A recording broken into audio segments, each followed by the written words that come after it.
Ay, magandang araw po sa inyong lahat for our second reading of the day today.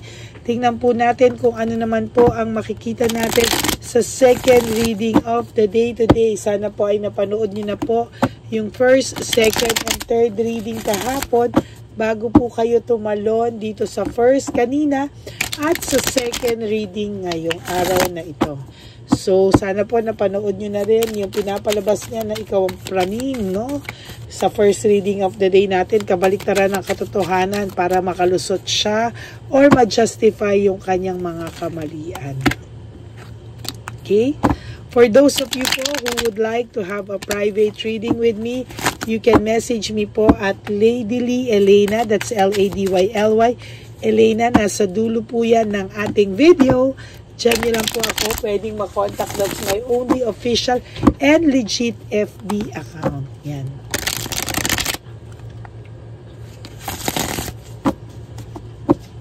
Okay. Pili po tayo ng 10. 1, 2, 3, 4, 5, 6, 7, 8, 9, and 10.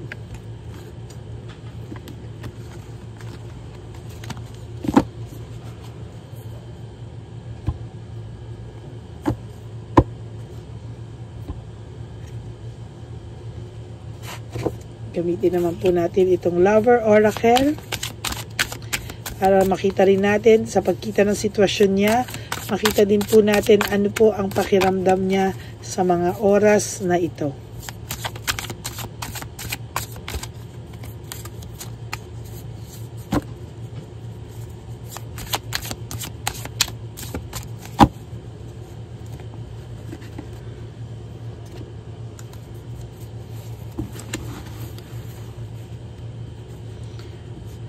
Okay, 1, 2,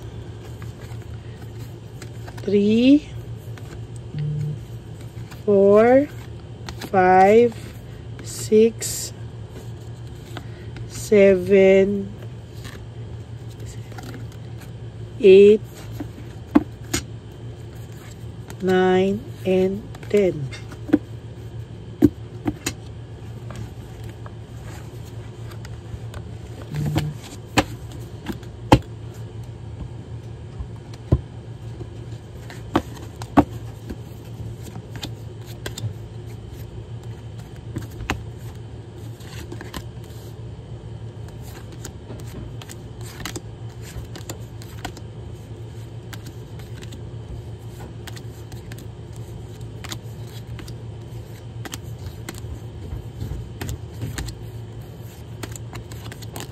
Okay. Tingnan na po natin. Buksan muna po natin yung ating kandila dahil kahapon ay kanina ay hindi na natin to na-open dahil nga po sa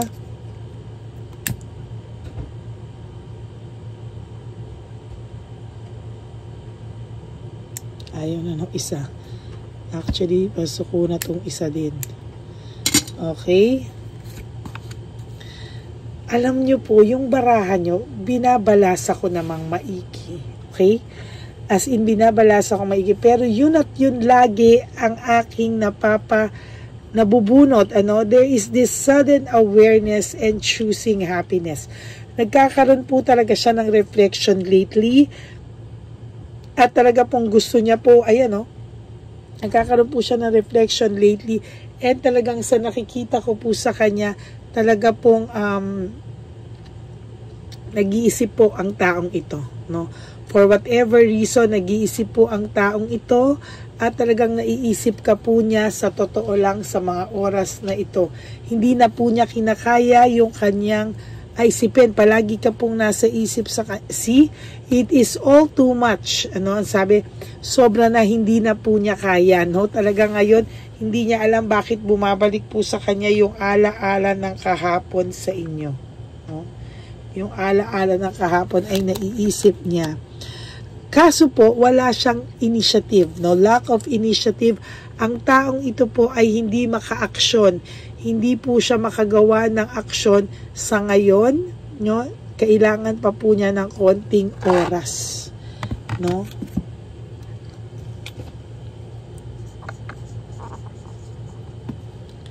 Hindi pa siya makagawa ng action para lumapit.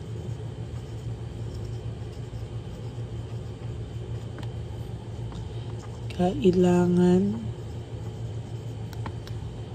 pa ng konting oras.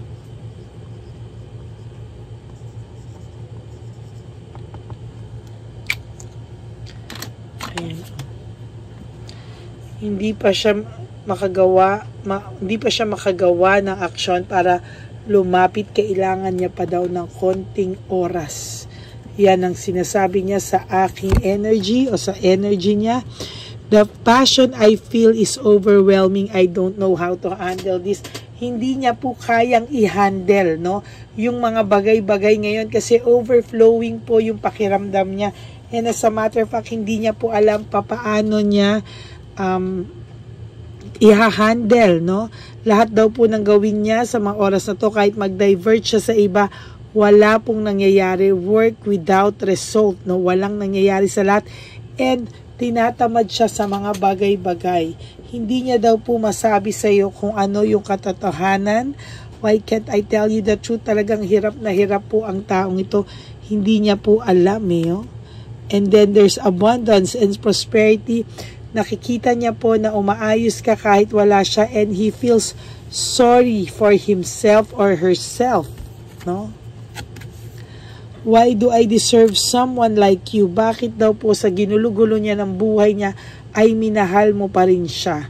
Tinanggap mo siya ng buong buo actually ang pagtanggap mo sa kanya at sa buong kapamilyahan niya or family niya, no? Ayan, no, ang daming rewards for you. Ang daming, ilang beses ko na nakikita na talagang merong rewards or blessing sa iyo, o abundance, reward. Ayan, no, kahit po sa first reading, I think nakita ko din itong barahang ito, no?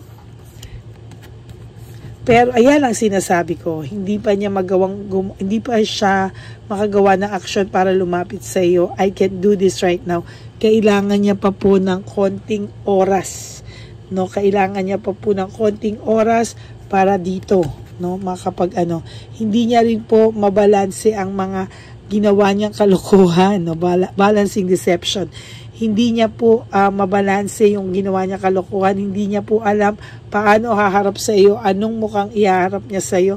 Ikaw pa po ang pinalabas niyang praning, paranoid, misayad, no, na panay lang pagdududa, pero wala naman, pero nung alam niya na po ngayon na alam mo yung totoo. Na-stuck po siya sa vision yung dalawa, no? Hindi ka po niya makalimutan for some reason. Hindi ka po talaga nito makalimutan. There is unresolved issues sa loob niya. Meron siyang emotional baggage na dala-dala po sa puso at isipan niya at sa kanyang pang-araw-araw na dala-dala. So sabi ko po, I think na-reading ko rin yan, ano, na araw-araw dala-dala niya po yan sa pakiramdam niya, no? Why do I feel this way? Sa totoo lang po, ayan, no, nakaramdam po siya ng hindi niya na po maintindihan kung ano po yung nararamdaman niya. As a matter of fact, sabi niya po, bakit daw siya nakakaramdam ng ganito? Parang I feel that the energy is getting heavier each and every day of his or her life. Because of immaturity, emotional immaturity, ayan, may disappointment na naman po akong nakikita sa kanya. And somehow, ilang araw na po ito, panay ganyan po yung nakikita ko sa baraha mo. Na may disappointment po talaga ang person nyo, no? Na nag-iisip ang person nyo, and somehow nakikita ko rin yung insecurity ng current partner niya sa'yo. Hindi niya alam paano siya aalis dito, hindi niya alam, gulong-gulo po ang taong ito. Pero kung makikita mo siya, parang okay naman siya, mukha naman siyang masaya, mukha naman silang masaya, pero hindi po, no? Hindi mo po alam yung tumatakbo sa isipan nitong taong ito. Ayan o, hino-hold lang po niya yung true feelings niya sa'yo. I need to hold back my true feelings for you, no? Hino-hold niya lang po at talagang magulo po ang pakiramdam niya. There is this deception, insecurity, tactics, and strategy. Strategize ka lang po niya, and dami niyang tactics on how to make you feel sorry na naghiwalay kayo. Na parang gusto niyang ikaw pa ang magsisi sa mga ginawa niya, ay may deception siyang ginawa, pero sa totoo lang, may insecurity na rin po siya, no? Hindi niya po alam kung hanggang kailan niya kayang strategize at bigyan ka ng tactics para ikaw po yung ma-stuck sa relationship nyo. The same way na nai-stuck po siya sa relationship nyo. Ay, sabi niya po, I wish I could be a different person. No, naisip niya po na sana hindi na lang ako ganito. Na sana matino akong tao, hindi ko nagawa ito, hindi ko siya nasaktan, no? Para hindi ko kailangan magpretend, hindi ko kailangan magpretend na okay ako, hindi ko kailangan magpretend na maayos yung naipalit ko sa kanya, at hindi ko kailangan magpretend na wala akong remorse, no?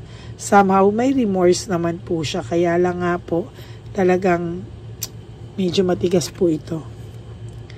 Ayan, no? Para po sa inyo, yung sa iba sa inyo, sobra po yung gulong nangyari sa inyo. Meron po ako sa ibang nakikita na talagang nagkabaranggayan pa, or meron po ako nakikita dito na baka gusto pang nagkabaranggayan or gusto pang mag-court, no? Pero parang ngayon gusto niya lang pong patahimikin muna ang lahat. Gusto niya pong mag-settle ang lahat, tumahimik ang lahat. Ayan, no? And for your last card, you are so different from everyone around me. No, sabi niya po, kakaiba ka sa lahat. So, hindi ka pa rin po makalimutan ng person mo. As a matter of fact, lahat po ay naiisip ka po ng person mo. Hindi niya po kaya nang wala ka, no? Sa totoo lang. Pero kinakaya niya. Why? Kasi wala naman po siyang choice kung hindi kayanin. Kasi wala pa po siyang magawa naman talaga na action para lumapit sa iyo. Talagang kailangan pa po nito ng extra time and lakas ng loob, at mukhang ihaharap sa iyo. So that is your second reading for the day. Hindi pa siya makagawa na action para lumapit sa iyo. Kailangan niya pa po ng konting oras. So that's it, no? Sana po ay nag-resonate sa inyo, and if you do, please give me a like and comment down below para po malaman ko naman po kung ano po ang energy na tumatakbo sa iyo, no? And for those of you who would like to have a private reading with me, you can message me at Ladyly Elena, that's Ladyly Elena. Nasa dulo yan ng ating video. Diyan nyo lang po ako makokontak. That's my only official and legit FB account. Ayan. Maraming salamat po sa inyong lahat. God bless you all. And ang lagi ko pong bilin sa aking mga Lady Elena friends, family, and subscribers, I love you all from the bottom of my heart. Mahal na mahal ko po kayong lahat. And sabi ko nga po sa inyo that life is short, don't make it shorter by stressing yourself from all the pains and heartaches na binigay sa inyo ng kahapon. Just surrender everything to the divine universe and just let go and let God write your life and love story.